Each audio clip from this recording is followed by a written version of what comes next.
All right, we're live here in the 11th hour. I got my good friend with me today, my man, Mr. Bob Gerard. Come on now, Bob. You got to move a little bit. You know, I saw you at the 80s party, man. You were getting crunked in there, man. Oh, look. Come on. Like, just like we used to do like back in hey, we here to have a good time. We here to have a good time. Hey, this your boy, Pastor Mike, and I am so excited to be back on the mic. It's been a minute, but I'm excited about being here today because we're going to really talk about some good stuff today. I'm really excited about that. And it's Good Friday. What's good about it? What's good about it? Look at he's still grooving to the music. All right, there's nothing wrong with that. What's good about it? It's Good Friday. What's good about it? Yeah, our sin's been paid for. Our sin's been paid for, most definitely. So listen, y'all, we love to talk about our youth, our family, and the community. So today I thought it'd be really good because man, there's so many people out there to talk so many things about fathers and and also husbands and how we could be this and how we could be that. But I just wanted to focus on fatherhood today. And I think I brought one of the greatest men that I've known in a while. That is a great example of that, and that's Mr. Bob Gerard. So, man, I appreciate you being in the studio today. I did hype you up a little bit, didn't I? Yeah, you got to tell my kids this.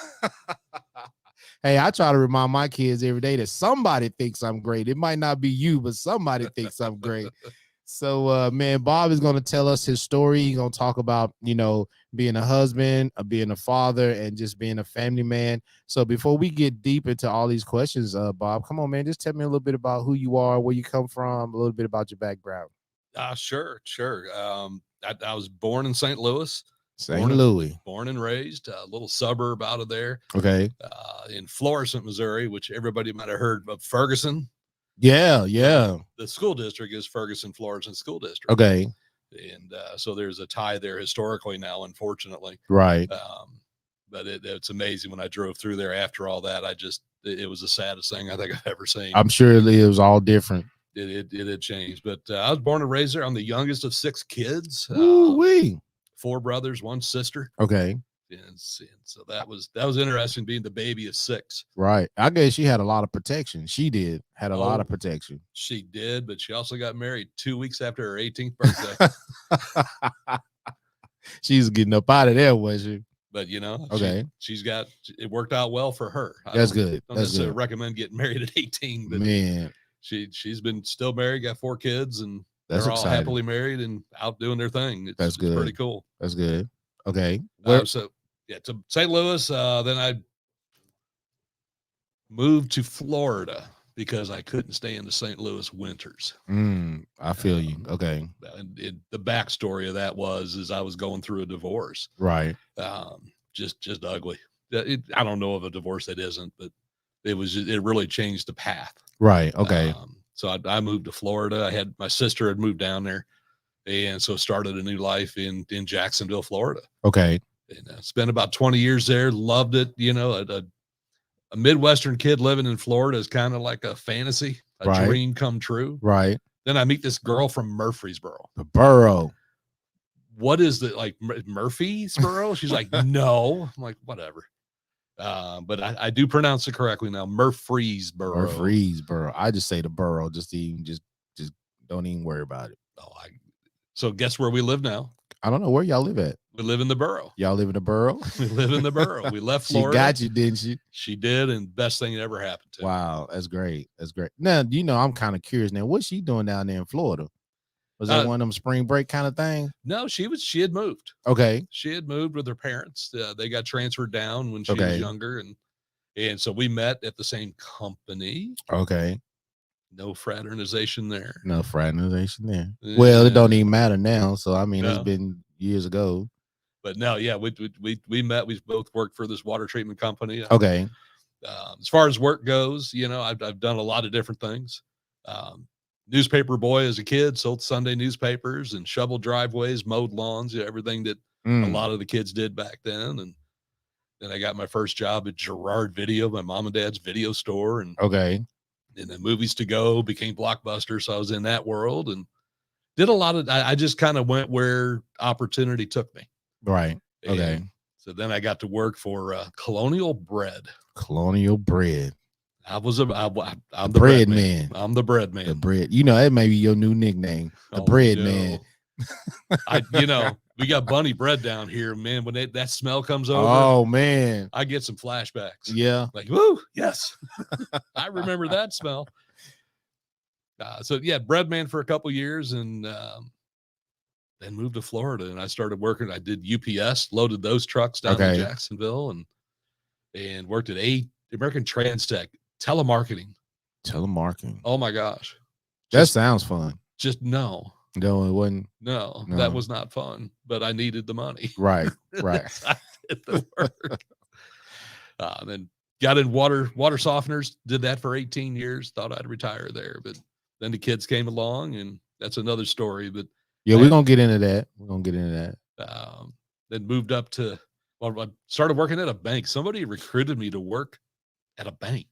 Okay. Like, what in God's green earth would I be doing as a banker? I mean, I said that to them. Right. And they just laughed and said, no, you'll do good here. I said, a year later, I finally did it. Right. That was in 2004. Became a banker, and I've been in banking ever since. Now I'm a commercial banker here in town for a regional bank. And just, I think I know what I'm doing now. A little bit. I've seen you in action. You know a little bit. You know a little bit of what you're doing. And you also, I know you since I've been knowing you, since we kind of connected at New Vision, you're really a humble guy, and you don't like to talk. Well, unless you're asked, like I'm asking you now, but for the most part, you don't talk a lot about your accolades. But I want to just give out a couple things. You were the president of the Rotary Club. You still kind of work in that capacity a little bit, but you're not the president. But you still kind of, help out a little bit when here and there. Yeah. Served on all kind of nonprofits, community helpers, American Heart, MTSU Honors College, diversity and inclusion committee. Man, just doing a lot in the community. Yeah. So you know what? Maybe the community bread man is what we ought to call you. Okay. Man, just a great guy, So we're going to get into this thing, and and those of you that are listening, man, my heart is always, being a great father and being a great husband and a family man, which was a great movie, The Family Man. I don't know if you've ever seen that movie with Nicolas Cage. Yes, I did. The Family Man. Dude, that was awesome. Oh man, it's like one of the best movies ever. And so, man, here in the 11th hour, man, we're striving to help, people do better, even ourselves. And I love these conversations because they help me to do better also. So, first of all, how long have you been married to your current wife? And I know you said you talked about the divorce. I don't know if you really want to go into that or not, but just tell me, how long have you guys been married now? We have now been married 28 years. 28. Man, that's a long time. It is. It is. Of course, she reminded me this morning. I thought it was 27. Oh, okay. She said, no, that's how old your daughter is. All right. Add a year. Okay. 28 years. Okay. Come on now. You got to know that now. That's number one. That's like birthdays. You got to know birthdays and anniversaries. If you don't know them two, man, you're going to be in trouble for sure. Well, yeah, I'm in trouble with that. I don't even remember my own age. So that's. But I don't either, man. I try my best not to, because I don't count birthdays. I'm just glad to be alive. Okay, so now you're married, and and you guys been together 28 years. So tell me, what is the best part of marriage? What is the best part of marriage? The best part that I've just 28 years worth now is kind of the us versus the world mentality. Okay. We just have each other's back on a lot of things. And it's just, I know, it's kind of cool just knowing that, hey, she's got my back. And the same. You know, it's because life's going to throw some things at you in 28 years. For sure. And I've seen you guys in action too, man. Y'all, man, y'all love each other. Like, really, like, some people be like, I don't want to say this fake love or nothing, but man, it's genuine. Like, when I see you guys together, it's genuine. So let me hear. Okay, so y'all been married 28, y'all have kids. So now we're going to talk about the dating process. So what are some of the good memories you have about you guys dating and how that go? And, where you missed the romance and, like, what was that process like? Well, the process was short. Really? Okay. We only dated for 3 months. That's it? Mm-hmm. Well, that's old school for real right there. But there was a fun one. It was our first one. And we had set up a date finally. She was kind of kind of, putting me off like, well, I'm not sure. And so finally I said, listen, I was in Gainesville and she was in Jacksonville. Okay. About 90 miles. And I finally said, okay, I've got this meeting in Jacksonville. Let's go ahead and meet after that and have some fun. And she said, okay. And we were going to meet at a place called Pete's Bar in Jacksonville Beach. And as we got up there, the meeting was going on. A nor'easter came. Wow. Now, a nor'easter, honestly, it's a small hurricane. Right. And so winds are blowing 70 miles, 60, 70 miles an hour. Rains are blowing. And it's my time to go meet her. Right. I wasn't about to walk out of that. It was a couple blocks down. Right. So about an hour passed. I finally said the heck with it. And I ran out. I got soaked. Before I got to the street, head to toe, like I jumped in the pool. And I went over. I said, I thought she wasn't going to be there. And I opened the door up and understand Pete's Bar is a dive. It is just a dive little pool hall there on the beach. Okay. And I walked in and I see her. She's sitting on a stool. And this is going to sound corny, but she just kind of looked like this beautiful statue, just like, it was weird. It was like that. Love at first sight, man. First date sight. First date. And I walked over and she starts laughing. She said, "You're late." I said, "Yeah, but you're still here." Oh, good comeback. Well, she wasn't coming out into that nor'easter for any more than I was going to come out for it. But right. Oh, that's the only reason why she stayed. Yes. Thank God for a nor'easter. Man, thank God for the nor'easter. Yeah. And then plus, you guys worked in the same company, right? So that kind of made a, hesitation there because there could have been a little bit of fear there. Yeah. Okay. So so y'all have the first date and then only 3 months. Like, man, what made you guys sure that you guys were going to, be together? Because some people can date for like 20 years and never get married. You guys did it in, 3 months. Like, how did y'all know that this was it? There wasn't a big proposal. This is how it went down. We were at her mom and dad's place in Jacksonville, Florida. And I just kind of looked at, we had hung out a lot this 3 months doing different things, some road trips. And I looked at her or she looked at me, depends on who you're asking. Right. Okay. Right. And I said, I could grow old with you, man. You're just cool. Right. And she said the same. And I said, wait a minute. Are we saying what I think we're saying? Uh-huh. And she looks at me. I think we are.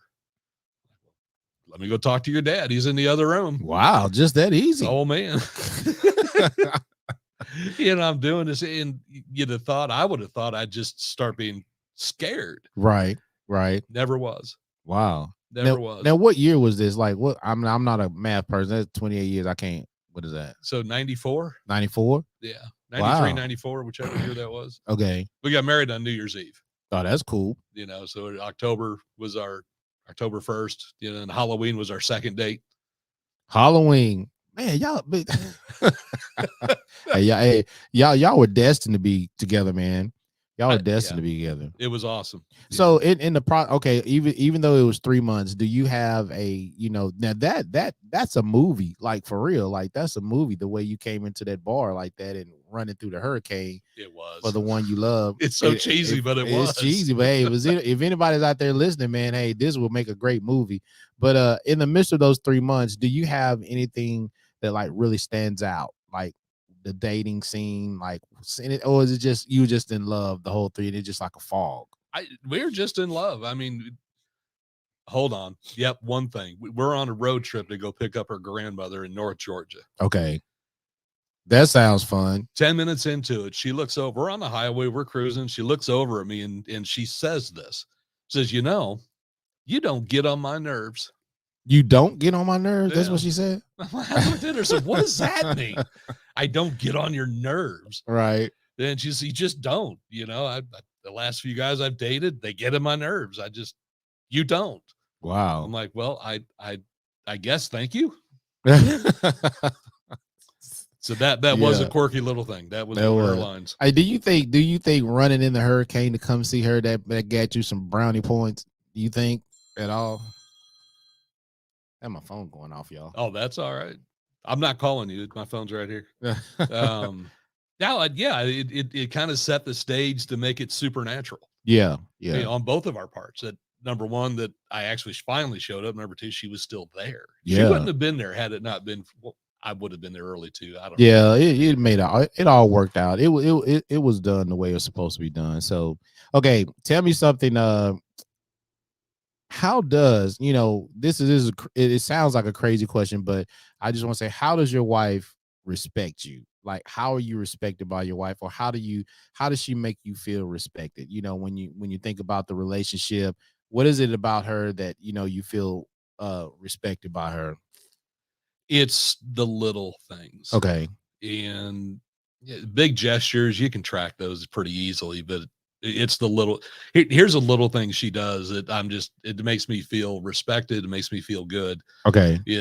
I go to bed early every night now. I mean, I'm up at 4:30, 5 o'clock. And so I'm the earliest one to go to bed, but she goes and just kind of like makes the bed up for me. Wow. Sets the pillows up What? and turns the little TV on because she knows Mm. I can stay up for at least 5 minutes after I lay He down. said 5 minutes. Okay. And she does that. And if I beat her to it, she's mad. It's like, Wow. no, that I get to do that. I'm like, oh, Man, sure, honey. that's cool. It's a little thing, but Right. it's a lot. I mean, it's important for her to do it. And I accept it graciously and appreciatively. I love that she does that. Right. And it's kind of like, she knows the kind of day you've had, and what you do, and she's just kind of honoring that a little bit. Not that she has to, but I agree with you. Hey, can I send my wife over there and just kind of learn a little bit? Lessons. Yeah, Oh, my God. wife throw the covers on top of me, like, Oh man, no, I'm just we playing. ain't I'm going just there. playing. No, I'm just playing. no, I'm just playing. I both, love you, baby. I'm just playing. I'm just playing. I'm just playing. We both know better. Yeah, that's cool, man. And so being a husband, because we were kind of talking about that role, being a husband, what is it that you've learned about being a husband? Because we all have these ideas of what husbands are supposed to be, at least from my dudes, our friends. You're like, man, this is what so, and then some of our experiences, if you had your dad around, was your dad around? Yeah. Okay, so you've seen what the husband role a little bit look like, but yeah. Now that you've been a husband for a while, what is it that you've learned about being a husband? Number one, it's hard. It's hard. Okay. It's not some TV thing that a lot of us grow up with and watch. It's hard, and Right. you got to work at it. And I was at church and I heard this said this way, and it hit me after the fact. I'd been married a while already, but it said, for the husbands, you got to understand your wife is God's daughter. Okay. And when you look at that, when I look at it that way, I want to treat her like that. I want to treat her like the queen. Wow. Okay. She deals with enough in her own life. We don't need to come home and put each other down. We got to put each other up. Right. And we don't always agree. It's not I promise you, it's not this perfect little household. Right. But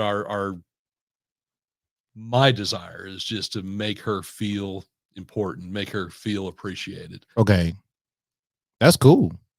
You enjoy being a husband though? I love it. Wait, so now this is a sidetrack question. Uh-oh. What do you love about being a husband? I love having someone that I can tell my stories to. The good, the bad, and the ugly. Right. There are some days I just want to rush home and say, honey, you won't believe what happened today.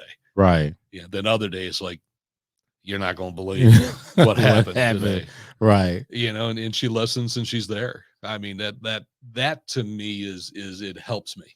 Okay. Live my best life. Is I've got a partner in there. It goes back to the beginning, right? It's us against the world. Yeah, yeah. That's me against the. Yeah, I kind of went Tupac on you there for a second. Oh no, okay. I'm sorry. You good? That's all right. All right. Okay. What is a habit that you feel that you needed to break before marriage? And then I guess the question, then I got a follow up to that. So if you had a habit before you got married, what is a habit you felt like you needed to break before that? So as I think about it, maybe this isn't answering the question, but there was a change I had to make. Okay. And I had spent 8-10 years running away from God. Ooh. Okay. The divorce happened. I moved and I just said, you know what? I'm going to live my life the way I want. Kick it. And I did. Oh boy, I did. Oh, And that's the stories we need to talk about right there. We, oh we gosh, don't want to go. Okay, we're gonna let that one go for now. Maybe okay, another day, topic, another day. Okay, but it yeah, just I was angry at the world. I was angry okay, at God. I really was. And I met this godly woman, wow, and it just kind of I never lost track. I was raised up in the church, and I never forgot it, but I didn't practice it. right, okay, And as I met her, I was like, wow, I need to get this back together, this part of my life. And that's where I really started building my relationship with Christ. okay, And she was Christ used her as the catalyst. And that's where I started reading the Bible, started getting in small groups, going to church. uh-huh. And that changed my life. And and that's huge too, because I think our relationship with God helps us with our relationships, especially with our families. Mm-hmm. Because as men, like you said, it can be hard for us because we are the leaders of the household, and not dominant leaders, but we're just leaders. And when we're failing, most of the times our families are failing too. So that's Yeah. great. Yeah. That's great. Okay, what is the greatest accomplishment you feel you've had as a husband? The greatest accomplishment as a husband. As a husband, you're not talking about the other stuff yet. Ooh. The greatest accomplishment as a husband, continuing to develop my relationship with my wife.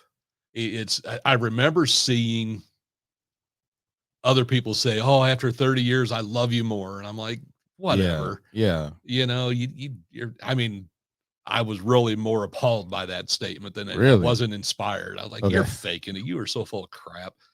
Um, because I wasn't feeling that kind of in the middle of it all. okay, It was kind of status quo. We're doing okay, and then we right. hit some rough areas, and it happened. It happened through all the rough areas Hmm. that I actually do love her more now Right, than I did when we got married, and I didn't think that was possible.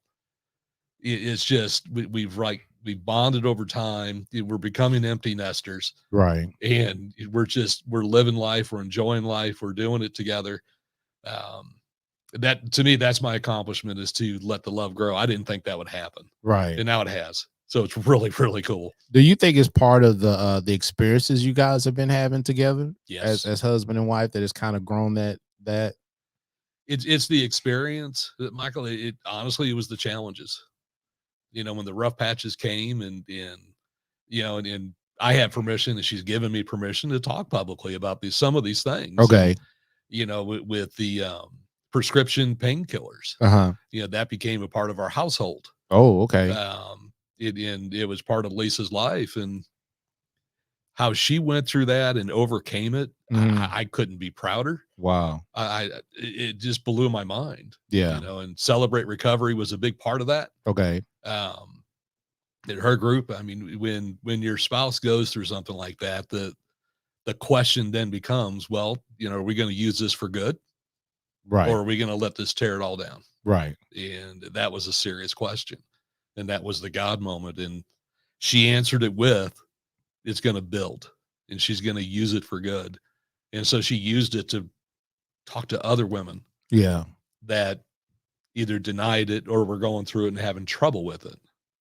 And I watched her walk through that. And fellas, if you watch your wife walk through something like that, there's no prouder moment. Right. It was just unbelievable. And through that, we grew closer. My fondness of her and our appreciation of one another was just tenfold. Well, can I ask you one question with that? Yeah. Okay, as a husband, how were you able to deal with that? Like, as far as support, be there for her, your own emotions, because I'm sure you were on a roller coaster yourself. So Yeah.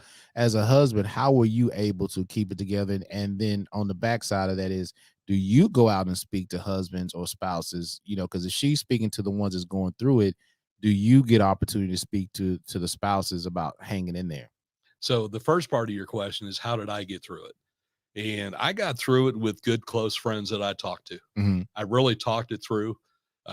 Some of the people that Celebrate Recovery, I talked with some of them and to get advice, and especially when there's a relapse. Okay. And that's where I was like, okay, we've already talked through this. I listened, we trusted, and it took a lot of prayer and a lot of conversations Okay. to get through it on my side. Second part of your question is, have I gone out to talk to people about Right. it? And so the answer to that is I haven't assertively gone out or intentionally gone out. Okay. I have had people come to me and say, "Hey, how did you do this? You know, what's your advice?" Right. Probably an opportunity in the near future to start doing that, but I Okay. didn't intentionally go out, but I Right. have had a few people come to me. Okay, man, I think that would be really great. I mean, I think it would. I think that sometimes the spouses, or well, I do. Sometimes the spouses get left out. We focus on the one that's going through it so much that we forget Sure. about, hey, there's somebody at home that has to sit there and watch this and have to deal with that on a daily basis. So, man, that's deep, man. That's good. And I think you mentioned it. And I want to tell a lot of people out there, and I'm gonna just say from my experience too, as being a husband, that I think it's going through the rough times is what makes the marriage better. Yeah. It's not the good times, because everybody can have fun during the good times, but when you're going through the rough times, can you hang in there? So, man, great being a good husband. All right, now we're gonna talk about being a father. That's totally different. Yeah, That is not the same. So here's my first question. What, if anything, makes you feel overwhelmed as a father? I still remember early on, when Kat was born and was completely, we say overwhelmed. I don't think that describes it enough. Okay. He But said enough. Okay. It's literally, here's this little human that we have sitting in a crib, and we're supposed to take care of this human. Right. Lisa and I, even a couple months into it, we're like, okay, when are the parents coming to pick this kid up? This babysitting gig has gone on pretty long. Right. I mean, any day now, come on. Right. It's just a responsibility that we took as parents of trying to do the right thing, not screwing them up. Oh Lord. We probably, not probably, we incorrectly took on the whole burden of, hey, everything we think, say, or do is going to impact this child. So we got to always be on our toes, always be doing the right thing. And it got tiring in the beginning. That was exhausting. Oh yeah. So y'all have two, right? We have two daughters that have grown up and have really been very productive in life, right? They really have. It's definitely by the grace of God. Yeah, he said by the grace of God they came through. But yeah, they're doing well. One is married, been married 3 years, and the other one's just finishing her grad school. And so when you look at those things, like, yay, and then we look at the spiritual side, that's what I stress the most. Yeah. And we all need a little help on that, and we all have seasons. So we're working through seasons as well with me. And what are the seasons of fatherhood? What in your opinion, what are the ups and downs of fatherhood? The ups and downs. The ups are when you're having that little tea party with your little girl. Yeah. I mean, just make believe, and their mind is, and their imagination's just flowing, and you're just playing a part in their life. Right. It's their movie, and you're there. So the fun days like that, and then the hard days are when you've really got to discipline. Right. I love to have fun. I love to have the tea parties, the birthday parties. Let's go to the beach. Let's do this and that. Right. But it's when discipline comes, as a father, what I learned is you have to discipline your children. Right. If you don't, they don't know love. Right. And I we have 3. And so in the process for me, man, it was like, sometimes we feel like not to discipline because you don't want to get them mad. But, I'm learning, like what you said, let them get mad. That's what discipline is to get you mad so you can do what you need to do. Yeah. So, well, if you don't discipline them then, it's going to be a whole lot harder later. Most definitely. I tell myself that, man, if I don't do this now, it's going to be worse. Yeah. Okay. So just kind of lean forward and go get it done. Yeah, and I enjoy it. I enjoy it. I think my kids think I probably enjoy it way too much, but excuse me, but I enjoy it, man. I really do. Okay, do you find yourself being like your father at times? Very much so. How? Very much so. It was Dad created, I guess, with 5 boys. I don't know. He created this presence. Okay. That he just looked. He didn't say much. He didn't have to say much, but he didn't say much. Oh, Daddy look, right. The mom had that too. Of course. But But Dad, when he got home at 5, he was a warehouse manager um, for a detergent soap company, and he got home at like 5:05 every day. I mean, it was definitely the times. Okay. And when Dad got home, house got quiet. Mm. And nobody gonna mess around with Right. Dad home. He was a strong man, Okay. and he just didn't. He had expectations, Right. and he didn't yell much, hardly at all. You know, I think I really only got harshly disciplined once. Mm. You know, that's kind of when I might have taken my grandma's car when I was 14 and gone on a Oh, joyride. You all know, right. Here we go. It's coming out. Okay. oh dang, All right. but no, he had not a lot of demands, but the ones he had were very, very strict. Okay. You know, and mine was very simple with the girls. I said, hey, there's a lot of things you're going to do, but here's my non-negotiables. Right. And we laid that out, and I think we lived well with that. And I think that's a good point too. Is like there's some things we can deal with, some things we can't. Yeah. You know. So okay, fatherhood. Is there any difference in the church or for Christians?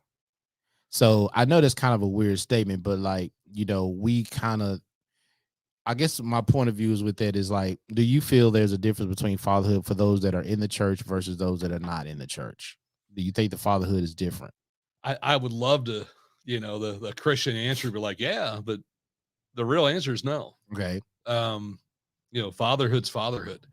And I think we have a duty to raise our children and give them a good foundation of Christianity. So in that, I think there's a difference, Right. what the focus is. But I will say over time, my girls will tell you, and this is probably a different question, but you know, there were many times where the girls said their friends at school that didn't go to church were much kinder and nicer than the Really? ones that went to church. Okay. And that broke my heart. Wow. Because I have different expectations out of that, right? Right. And it really had to talk with them and say, hey, you know, I don't know that that is the difference. In my experience, I don't think it should be, but I can't go against what you are seeing. I can't go against what you see every day. Right. Right. And so there should be a difference, but sometimes there really isn't. Do you think the church? Okay, this is gonna be a crazy question, and I might get fired over this one.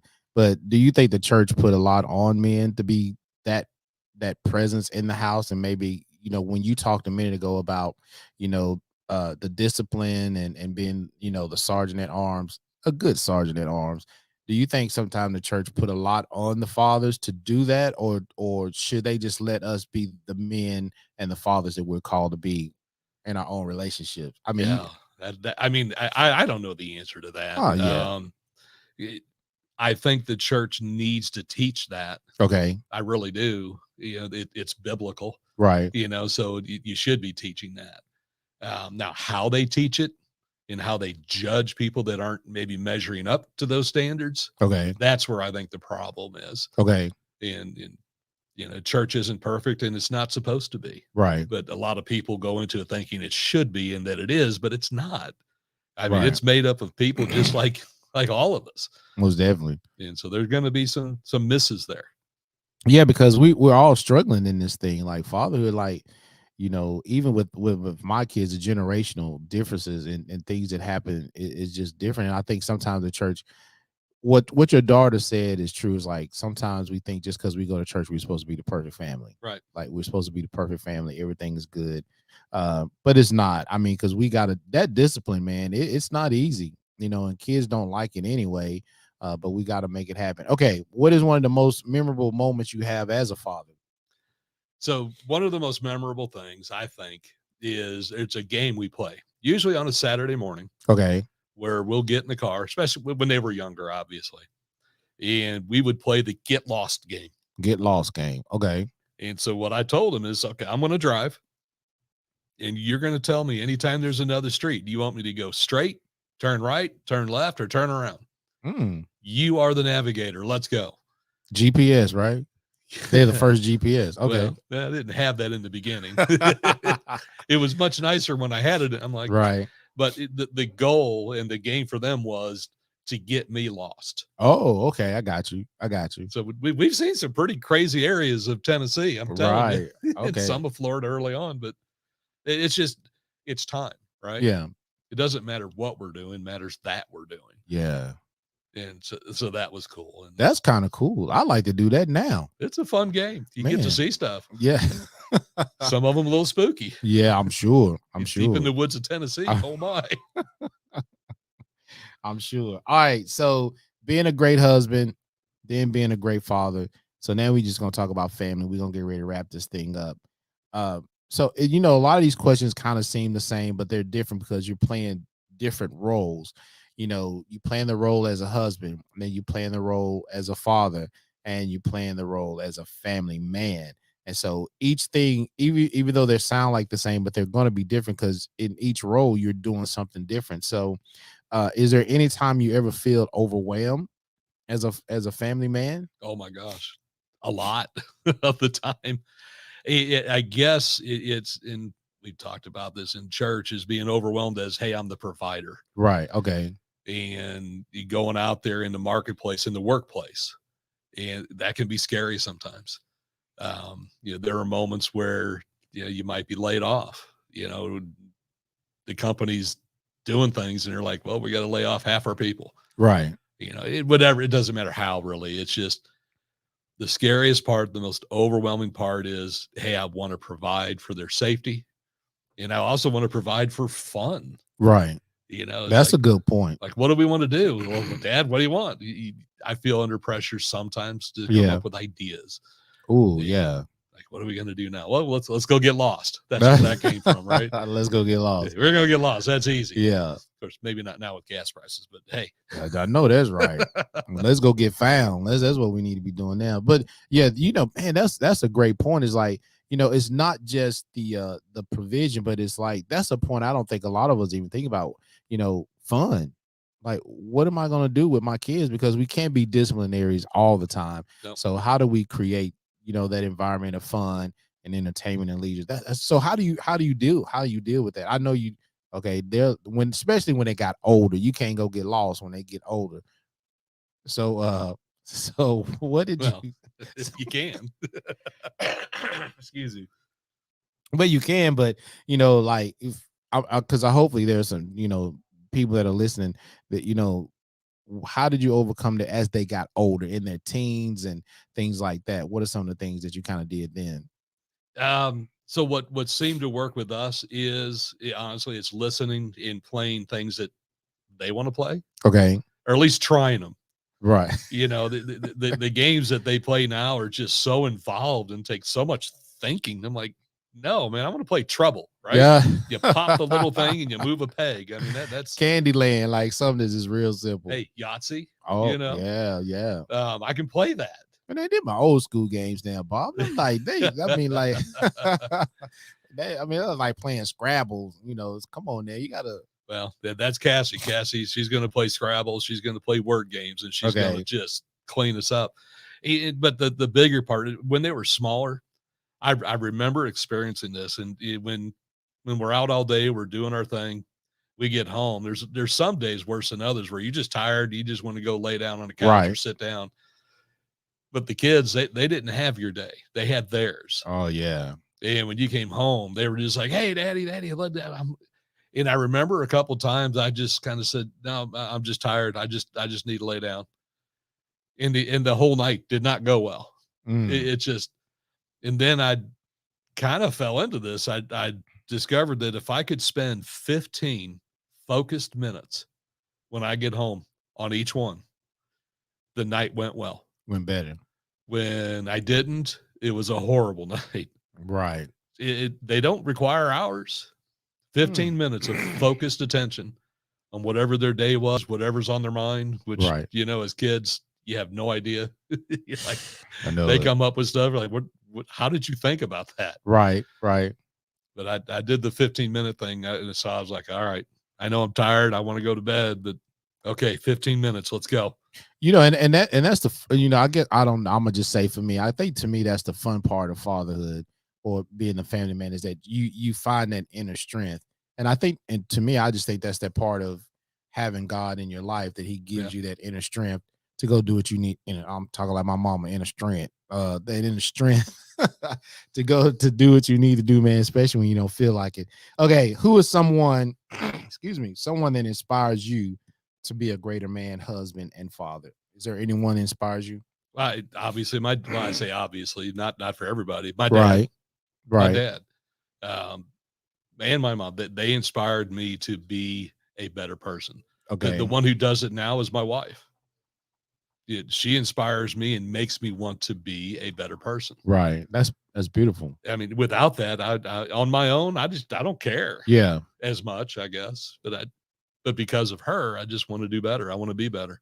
Man, and as we're talking, I'm like, man, I missed that question. Like, there's so many great questions because as you're talking, I'm thinking, how do y'all work together, and what are which is one of my questions is like, what is one of the mutual goals do you and your wife have for your marriage?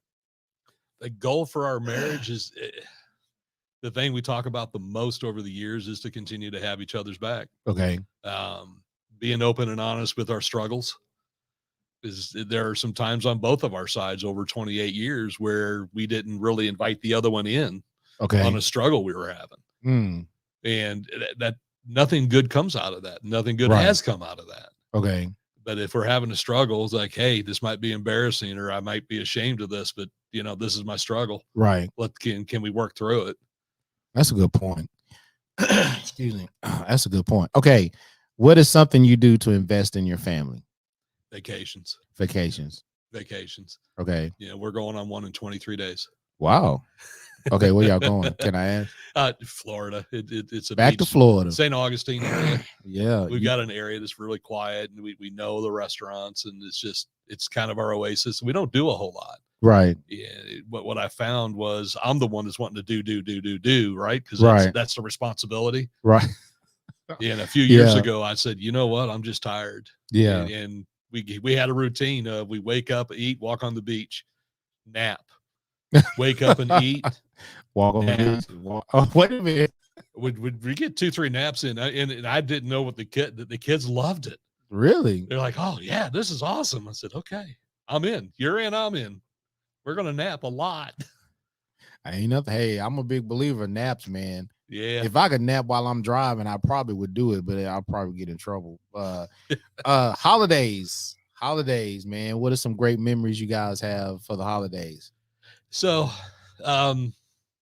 this is going to sound weird, I guess, in our culture, but I think one of our best Christmases, we weren't doing real well financially, and my sister has also been a great inspiration to me.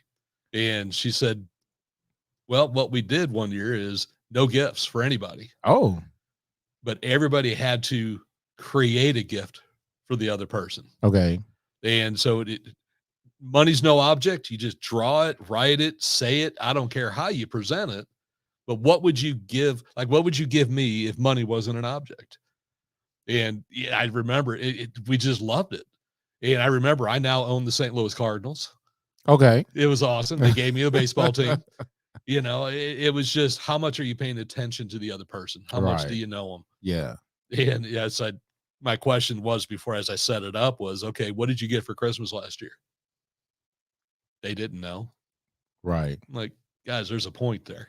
Yeah. So why don't we just forego that and let's do this? And it was just neat. We were giving each other cities, stadiums, sports teams.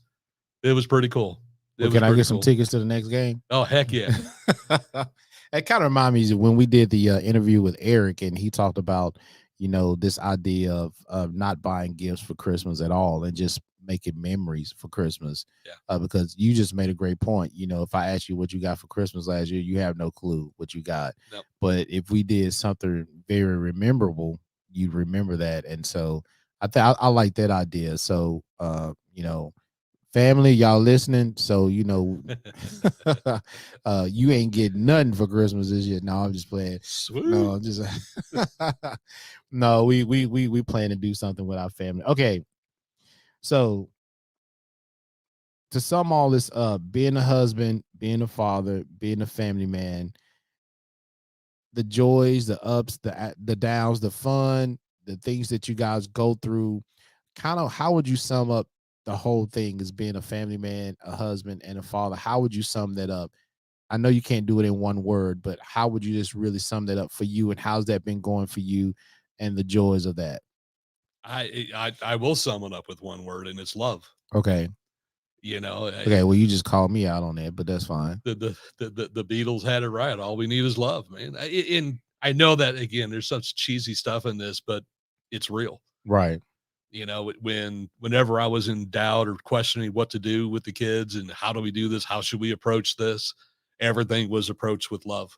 Right. You Okay. know, even the discipline. I've had conversations with the girls. I said, listen, the day I stop being concerned, the day I stop asking questions, the day I stop disciplining, that's the day you need to be afraid of. Okay. Because if that happens, that means I gave up. Yeah. And I don't care.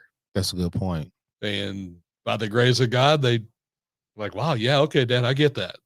Like, Right. well, okay, I'm glad you did, because it's still not easy with the discipline. Right. But that's how much I love you, that I'm going to redirect, or at least at this point, at least give opinions. Well, that's good. Because Yeah, they're older now. Yeah, you can't know. You never stop. You never stop. You know, and we didn't even get it to the point now. You adding a son-in-law to the whole mix. Oh gosh.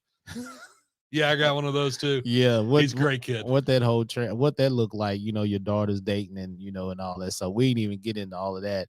But you know, one last thing though, as a man of God, you know, how much does God place into your family?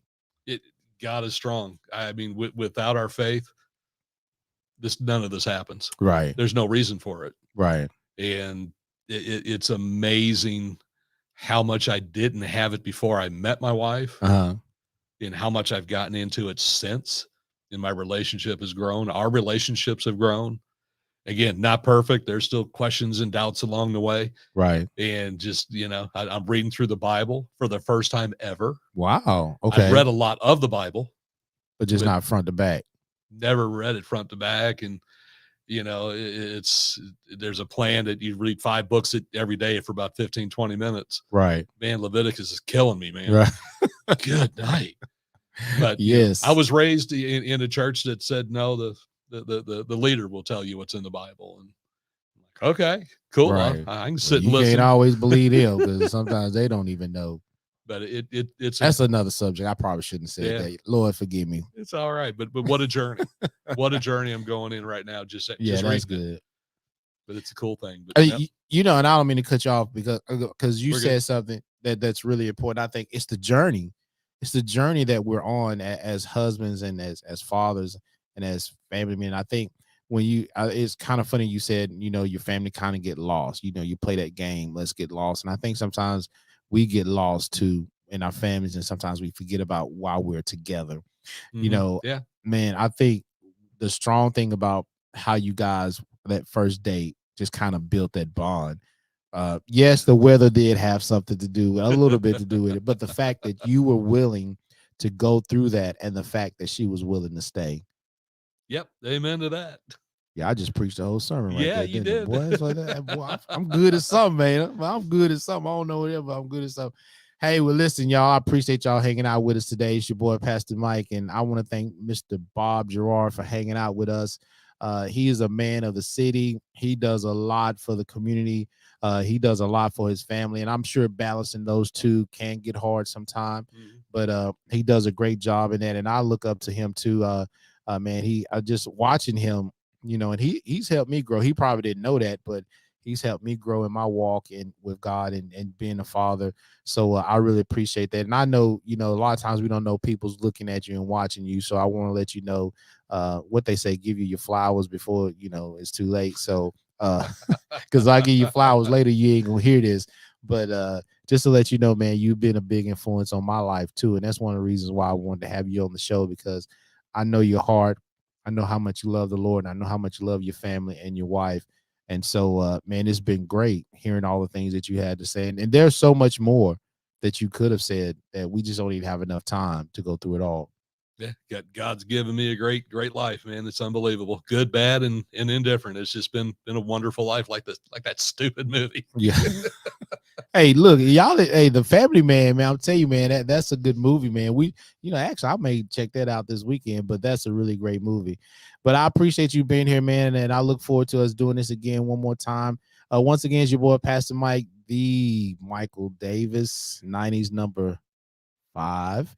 So make sure you guys check us out on the website. And if you like this show, man, make sure you share it with other people. Have people come check us out, listen to us. The next time you hear my voice, we will have another special guest on the show that's going to be talking about mental health. Because man, sometimes I think I'm losing it like right now. So mental health is a big deal. So make sure y'all tune in for that. All right, it's your boy Pastor Mike. I'm out. Peace.